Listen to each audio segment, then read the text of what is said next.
విషయం తలుచుకుంటే చాలా బాధగా ఉంది. ఆ వ్యక్తి గురించి మీకు చెప్పాలంటే ఆయన పేరు ప్రవీణ్ పగడాల గారు. ఈరోజు ఆయన మన మధ్య లేరనే విషయాన్ని తలుచుకుంటే ఇది అబద్ధమై ఉంటే బాగుంటుందేమో అని అనిపిస్తుంది ప్రియులారా. ఎందుకంటే క్రైస్తవ్యం ఒక గొప్ప వ్యక్తిని కోల్పోయింది, ఒక మంచి వక్తను కోల్పోయింది.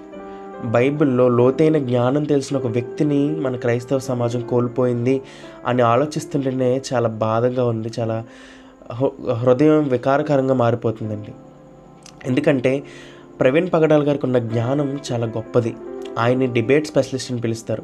అనేక మందితో డిబేట్ చేసిన ఒక గొప్ప వ్యక్తి.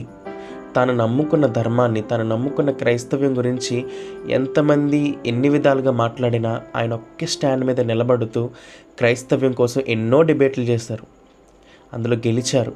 ఎంతోమంది గొప్ప వక్త ఆయన. అలాగే విజయప్రసాద్ రెడ్డి గారి